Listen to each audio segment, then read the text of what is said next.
Olá, boa noite. Veja no Brasil TV desta segunda-feira, dia 25 de abril. Violência no Distrito Federal. Um homem persegue e espanca um adolescente numa quadra de esportes no Núcleo Bandeirantes. Na Baixada Fluminense, um policial militar é assassinado em Belford Roxo ao sair de uma roda de samba. O Rio Grande do Sul antecipa a vacinação das crianças contra o sarampo e a gripe. E ainda os preparativos para a apuração do Carnaval no Rio e também em São Paulo. É agora no Brasil TV.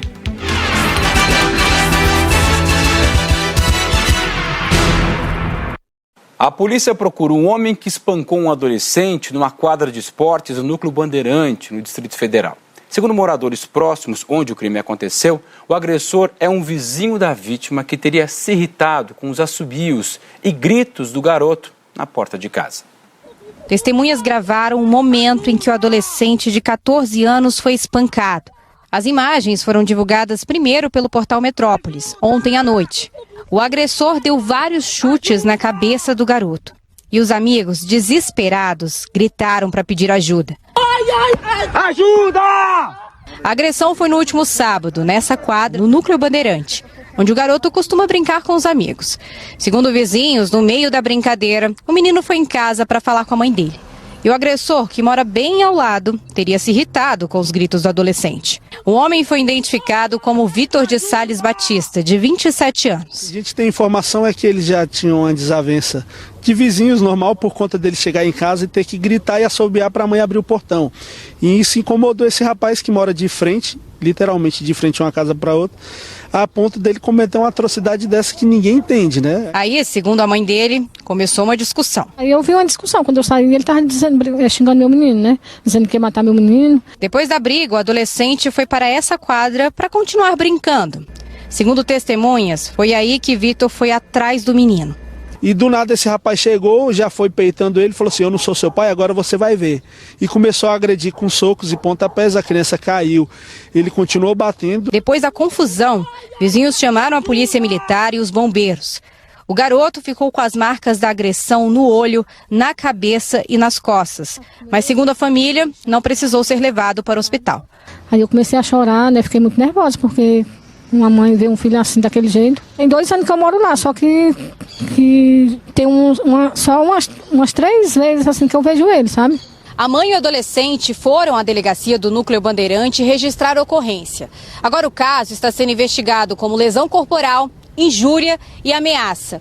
Desde o dia da agressão, o homem, que é vizinho do garoto, não foi mais visto por aqui. Vitor de Sales Batista também ainda não foi encontrado pela polícia. Nós fomos até a casa dele. Uma mulher informou que o homem não estava e que ninguém da família conversaria com a nossa equipe. A Polícia Civil informou que não vai se manifestar até o fim da investigação. Os vizinhos agora estão assustados com o que aconteceu.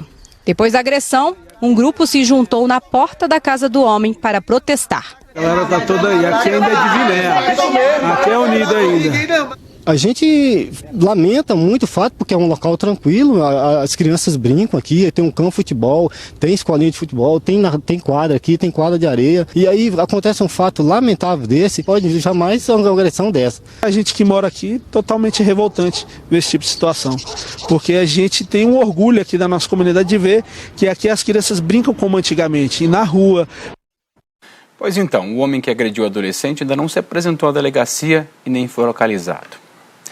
Um policial militar rodoviário morreu depois de ser atropelado numa rodovia estadual, a rodovia de Massaranduba, que fica no norte de Santa Catarina. Foi ontem à noite durante uma fiscalização. Segundo o comando da Polícia Militar, Alexandre Maciel foi atingido por um carro conduzido por um homem que não acatou a ordem de parada. Olá, a movimentação de policiais é intensa dentro e fora da cidade de Massaranduba, na região norte de Santa Catarina. As buscas por um homem de 26 anos começaram logo depois do acidente que causou a morte de um policial militar ontem, na SC-108. A barreira policial verificando e revistando veículos que entram e saem, além do helicóptero Águia 1, que também está sendo usado. As informações apontam que o suspeito está escondido na mata ou em alguma casa na região onde aconteceu o acidente. Por isso, o foco da polícia está sendo no morro que cerca a cidade. Ao todo, cerca de 60 homens da Polícia Militar e Polícia Militar Rodoviária da região do BOP de Florianópolis, da Polícia Militar Ambiental e também guarnições de Jaraguá do Sul, Massaranduba e Blumenau estão em uma força-tarefa. A vítima do acidente é o cabo Alexandre Maciel, que atendia uma ocorrência na SC-108 em Massaranduba, quando percebeu o carro em alta velocidade fugindo de outra guarnição e deu ordem de parada ao veículo. O motorista ignorou e atingiu o agente. O policial chegou a ser socorrido, mas não resistiu aos ferimentos. Guilherme Barbosa para o Brasil TV. Na Baixada Fluminense, um policial militar foi assassinado em Belford Roxo nessa madrugada. O PM Paulo Rangel estava de folga e saía de uma roda de samba quando foi atacado por bandidos. O soldado da Polícia Militar, Paulo Roberto da Costa Rangel, tinha 35 anos.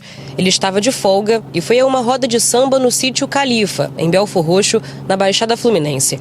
O Globocop sobrevoou o local hoje cedo. Uma testemunha contou que o PM saiu de carro da festa já de madrugada e quando passava na Avenida Joaquim da Costa Lima, que fica a 5 minutos do sítio, foi surpreendido por criminosos armados. Segundo a testemunha, os bandidos reconheceram Paulo Rangel como policial militar. Houve troca de tiros e o PM foi atingido no peito.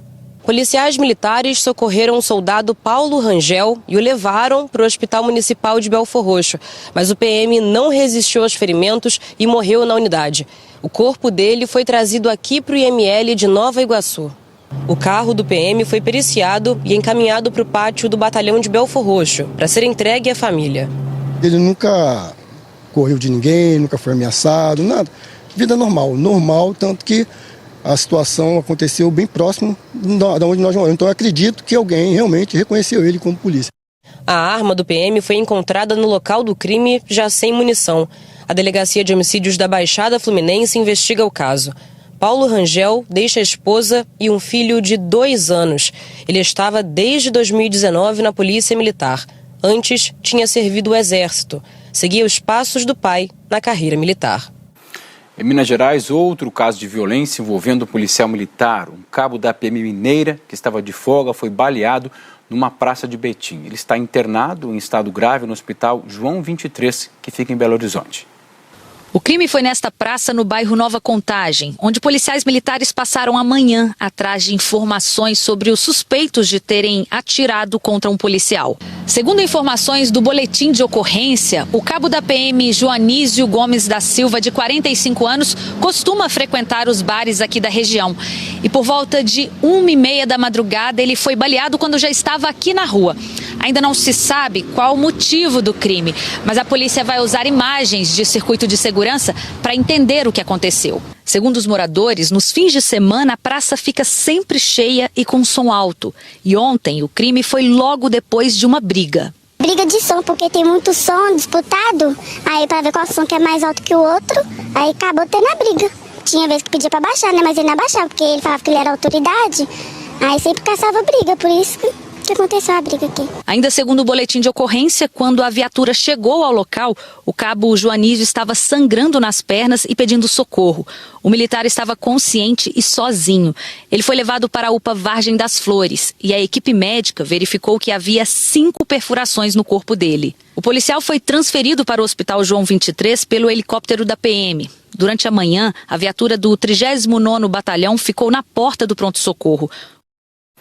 Uma operação do GAECO cumpriu mandados de prisão, busca e apreensão contra policiais civis do Mato Grosso do Sul suspeitos de corrupção e tráfico de drogas. O Diego Queiroz é quem tem as informações. A Operação Codicia, deflagrada pelo Ministério Público por meio do Grupo de Repressão ao Crime Organizado, cumpriu 8 mandados de prisão preventiva, 1 de prisão temporária e 16 de busca e apreensão contra policiais civis da ativa e aposentados. Além de armas, o GAECO apreendeu cédulas de dinheiro, entre elas dólares. Os policiais são suspeitos de integrar um grupo criminoso que usava delegacias de Ponta Porã, em Mato Grosso do Sul, na fronteira com o Paraguai, para praticar peculato e extorsão. O objetivo, segundo o Ministério Público, era conseguir benefícios financeiros, especialmente por meio de veículos apreendidos. As investigações começaram em maio do ano passado com a suspeita de que policiais cobraram para liberar um caminhão apreendido. Parte do valor foi paga via Pix. As apurações ainda apontaram uma associação criminosa para o tráfico, um comércio de drogas entre policiais, em que um escrivão chegou a retirar o entorpecente do depósito da delegacia para repassar a comparsas responsáveis pela venda. Diego Queiroz, para o Brasil TV. A polícia de São Paulo pediu exames para tentar descobrir a causa da morte de 2 homens que viviam na rua, na zona oeste da capital. Os 2 morreram na madrugada de domingo. Os exames, que devem ficar prontos em um mês, podem dizer se eles foram envenenados. Um cobertor. Isso foi tudo que ficou do homem que vivia na Rua Aurélia, na Lapa. A Lidiane trabalha num comércio bem perto de onde ele costumava ficar e conheceu um pouco de quem ele era. O nome dele é Rogério, não sei o sobrenome. Era uma pessoa que estava sempre aqui, passando por aqui. Inclusive, eu alimentava ele sempre que ele vinha procurar comida. E ele estava doente, tinha ficado internado durante um período, um mês mais ou menos. E ele voltou para a rua de novo. As imagens de uma câmera de segurança registraram as últimas horas de Rogério. Por volta das 3 da manhã, ele está deitado na calçada e dá para notar que ele se mexe. Às 13h12, 2 homens se aproximam, olham para ele, mas aparentemente não fazem nada. Às 3h38, outro homem se aproxima e cobre Rogério com um cobertor. Depois disso, ele não parece se mexer mais. Por volta das 8 da manhã, as câmeras registram uma movimentação no local. Um homem faz uma ligação e a polícia e o corpo de bombeiros chegam logo depois. O corpo de Rogério foi retirado por volta do meio-dia de domingo. A gente fica um pouco triste, né? Sim. Entendeu?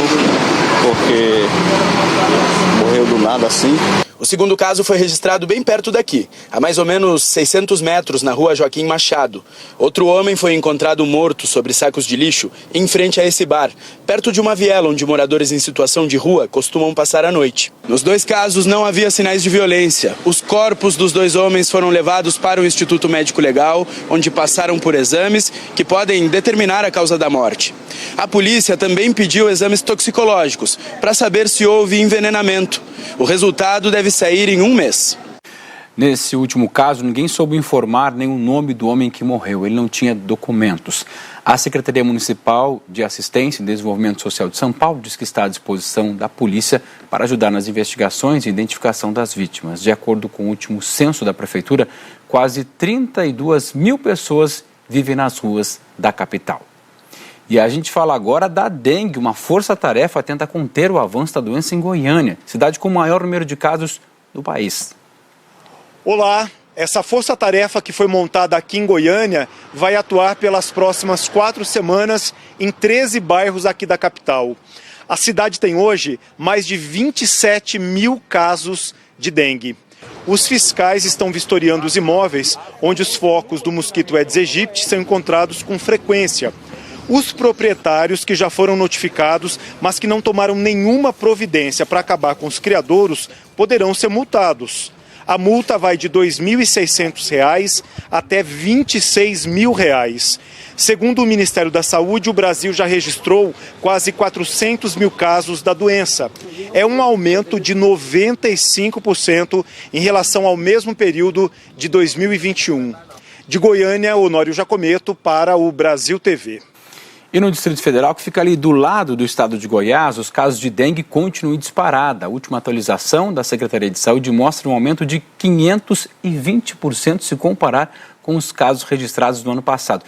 E preste atenção, a situação por lá pode ainda piorar. Segundo a Secretaria de Saúde, a gente não chegou nem no pico da doença, esperada. Então a gente fica assustado com esses dados. Até o dia 10 de abril, segundo a Secretaria de Saúde, o DF registrou 26.813 casos de dengue. A gente está falando de dados de dezembro até abril. Se a gente comparar, como você disse, com o mesmo período do ano passado, é um aumento de 520%. Infelizmente, esse ano nós já tivemos o registro de uma morte, de um morador lá de Sobradinho 2. A gente vai ver imagens agora do nosso Globocop que está sobrevoando a região do Guará. A gente está ali próximo da EPTG, a gente encontrou uma piscina muito suja, a água está verde, tem lixo nela. Segundo a Secretaria, dados da Secretaria, é que 90% dos locais mais propensos ao aparecimento do mosquito são os quintais de casa. Então é por isso que tem que ter cuidado com lixo, com as piscinas abandonadas, acúmulo de água em geral. Tem que cuidar da sua casa, tem que cuidar também, dar aquele cutucão no vizinho, porque a dengue pega todo mundo. E para tentar frear esse número de casos enormes e conseguir atender todo mundo sem causar mais caos nos hospitais públicos, a Secretaria de Saúde está montando essas tendas que você está vendo. Os pacientes que chegam com sintomas, eles devem receber medicação. Os principais sintomas da dengue, a gente lembra que é a dor de cabeça, a dor atrás dos olhos, fraqueza muscular e o cansaço. A vacinação das crianças contra a gripe e o sarampo foi antecipada para hoje no Rio Grande do Sul. O estado decidiu começar antes da imunização, que pela campanha nacional está marcada para daqui uma semana. A Júlia Perac é quem tem as informações. Um dos principais motivos é o aumento de internações de crianças por complicações por doenças respiratórias. Hoje de manhã, aqui em Porto Alegre, emergências e UTIs pediátricas estavam atendendo acima da capacidade. Em um dos hospitais são 6 leitos e 21 crianças sendo atendidas. Aqui em Porto Alegre, 124 unidades de saúde estão fazendo essa imunização contra o sarampo e também a gripe. Podem tomar vacina crianças de 6 meses a 5 anos de idade incompletos. E essas duas vacinas podem ser tomadas juntas. A vacina do sarampo está disponível o ano todo nos postos, mas a ideia é ampliar a proteção contra as duas doenças com a campanha conjunta. Aqui no estado, o objetivo é vacinar 620 mil crianças. A meta nacional do Ministério da Saúde é vacinar 90% dos grupos prioritários no caso da gripe, quase 78 milhões de pessoas. E no caso do sarampo, o objetivo é vacinar 95% de quase 13 milhões de crianças. Amanhã foi de movimento baixo aqui nos postos de saúde de Porto Alegre. A expectativa é que sábado aí sim esse movimento aumente, porque acontece o dia D. As unidades de saúde vão ficar abertas para fazer essa imunização contra gripe e sarampo. Júlia Perac para o Brasil TV. Morreu hoje a atriz Suzana Faini, aos 89 anos. Suzana era paulista e começou a atuar na década de 1960. Ela participou de grandes produções na Globo, como novelas, por exemplo, Selva de Pedra, Irmãos Coragem, Dancing Days e Salve Jorge. Sua última novela foi Espelho da Vida, em 2019. A atriz estava internada em um hospital na zona sul do Rio e morreu em decorrência de complicações da doença de Parkinson. Suzana deixa uma filha. O sepultamento vai acontecer no cemitério Jardim Saudade, no Rio. Os horários do velório e do enterro ainda não foram confirmados. Outras informações sobre a despedida de Suzana Faini você vai ter daqui a pouco no Jornal Nacional. Veja a seguir, o INSS começa a pagar o 13º salário de aposentados e pensionistas.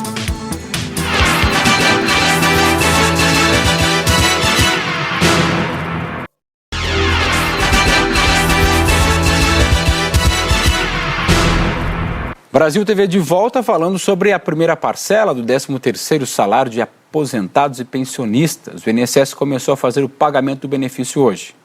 O seu Edilson acordou cedo para entrar na fila. Ele já tem planos para o dinheiro. Dá uma mexida na casa, precisando dar uma reforma na casa. Pelo 3º ano seguido, o governo antecipou o calendário do 13º salário do INSS por causa da pandemia. Os beneficiários que ganham até um salário mínimo vão receber a primeira parcela a partir de hoje até o dia 6 de maio. O calendário segue o número final do NIS, número de identificação social. A segunda parcela vai ser paga entre 25 de maio e 7 de junho. Já quem recebe mais de um salário mínimo, o pagamento começa no próximo mês. O calendário também segue o número final do NIS. A primeira parcela vai ser paga de 2 a 6 de maio e a segunda parcela de 1º a 7 de junho. Para conferir o valor exato, é só acessar o extrato no site ou no aplicativo Meu INSS.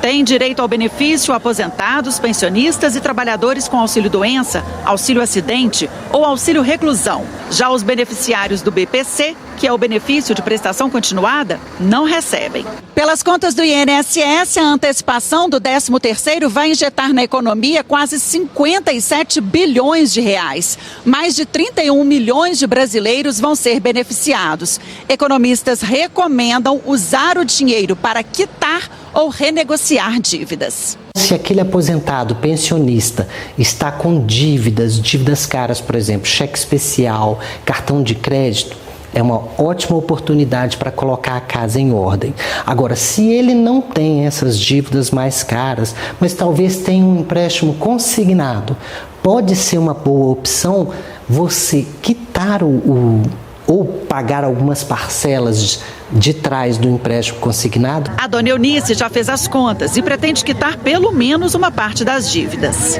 Dívida tem muito, tem que dividir tudo para poder pagar. Vou pagar um pouquinho e dar um jeitinho na casa. Já quem não tem contas em aberto ou empréstimos com parcelas atrasadas, a sugestão é montar uma reserva de emergência. O Paulo acabou de se aposentar, não vai usar o dinheiro agora. Em dezembro tem muito mais coisa para pagar, início de ano, a gente gasta mais, né? Então é preferível receber no fim do ano, em dezembro. Por enquanto está sob controle. Vamos falar de carnaval? Os desfiles das escolas do Grupo Especial de São Paulo foram no fim de semana, mas nem por isso o clima de carnaval acabou no Anhembi. É que amanhã acontece a apuração, quando então vai ser anunciada a escola campeã do carnaval paulistano. Estamos aqui no Sambódromo, a gente chegou um pouquinho mais cedo, a gente viu que o pessoal já está deixando tudo preparado para amanhã para a apuração, viu? Segundo a Prefeitura, durante esses 3 dias de desfile, contando desde o grupo de acesso ao grupo especial, 27 toneladas de lixos foram recolhidas. E a expectativa agora, como você disse, é para a apuração. Lembrando que a apuração é amanhã às 4 horas da tarde e você vai conferir tudo com detalhes aqui na Globo. E a grande campeã do Grupo Especial do Rio de Janeiro também vai ser conhecida amanhã à tarde. As informações agora com a Marina Araújo. O palco já está sendo montado aqui para apuração amanhã. Nós vamos conhecer quem vai ser a grande campeã do Carnaval 2022 aqui no Rio de Janeiro e também qual escola vai subir da Série Ouro e vai desfilar no grupo especial no ano que vem. A apuração está marcada para começar às 4 horas da tarde aqui na Praça da Apoteose e ao todo são 9 quesitos: bateria, samba enredo, harmonia, evolução, enredo, alegorias e adereços, comissão de frente, fantasias, mestre-sala e porta-bandeira. Para cada um desses quesitos, tem 5 jurados. A nota mais alta e a nota mais baixa são descartadas. Amanhã vai ser dia de festa aqui na Apoteose, nas escolas de samba, nas quadras. E também essa festa vai continuar no sábado, no desfile das campeãs aqui na Marquês de Sapucaí. E nós temos imagens de uma ação muito bacana aqui na Marquês de Sapucaí. 80 catadores de materiais recicláveis coletaram mais de 60 toneladas de latinhas nos dias de desfiles. Elas vão ser vendidas para centrais de reciclagem. Iniciativa boa para o meio ambiente e também para a renda desses profissionais. Marina Araújo para o Brasil TV. Agora tem um recado importante, presta atenção. A Globo transmite a apuração das escolas do Rio de Janeiro amanhã às 4 da tarde para todo o Brasil, menos para o estado de São Paulo, que, claro, vai assistir a apuração do Carnaval paulistano no mesmo horário. Então, reforçando para você não esquecer, o estado de São Paulo assiste a apuração do Carnaval paulistano e os outros estados acompanham a apuração das escolas do Rio de Janeiro. E lá no Globoplay, também no G1, aí lá então você escolhe o que você quiser assistir. E a gente encerra com uma boa notícia do meio ambiente. Uma onça que não era vista e registrada há mais de 2 anos pelas câmeras de monitoramento do projeto Onças do Iguaçu voltou a ser flagrada no Parque Nacional do Iguaçu. Um motivo de alívio e, claro, comemoração para os pesquisadores. Biólogos do projeto Onças do Iguaçu descobriram o registro da onça mitacoré na semana passada. Ela foi flagrada em fevereiro, passeando pelo Parque Nacional do Iguaçu, numa área que fica mais afastada. Mas essa história começa em 2019, quando a equipe do projeto conseguiu o registro da onça índia, que na época estava grávida. Em 2020, o registro foi da onça índia, já com o filhote mitacoré, que estava até grandinho, andando aqui pelo Parque Nacional do Iguaçu. Só que depois disso, o mitacoré não foi mais visto, o que preocupou a equipe do projeto, já que a partir dos 2 anos, a onça passa a ser independente. É um período mais difícil, decisivo para a vida do animal. Sobreviveu àquela fase mais difícil, que é a dispersão. Quando ele tem cerca de 2 anos, ele se separa da mãe, vai buscar seu próprio território. E às vezes muitas onças não sobrevivem a essa fase por disputa com outros machos. E o mitacoré está aí forte, está independente. Esse registro ele ficou bastante tempo sem registro, isso é normal, essas onças vivem em áreas mais remotas do parque, não é muito fácil de fazer o registro, mas está aí, está vivo o mitacoré, mais uma das onças do Iguaçu que conseguiu chegar à idade adulta e está aí ajudando a espécie. A gente está muito feliz e desejando vida longa ao mitacoré. Agora, segundo a equipe do projeto, o Mitacoré é uma onça macho de 3 anos que está saudável. Isso mostra a força do projeto de conservação, a importância dele e também o aumento da população de onças no Parque Nacional do Iguaçu. O censo populacional de 2009 mostrou que viviam aqui no parque entre 9 a 11 onças pintadas. A espécie estava perto da extinção. O último censo, feito em 2020, indicou uma estimativa média de 90 animais no corredor verde de Argentina e Brasil aqui do parque. Só do lado brasileiro, o número médio de onças vivendo, de acordo com o censo, é de 24 animais. Brasil TV fica por aqui, te lembrando que outras notícias você vai ter às 8h30 da noite no Jornal Nacional. Boa noite, boa semana, até amanhã.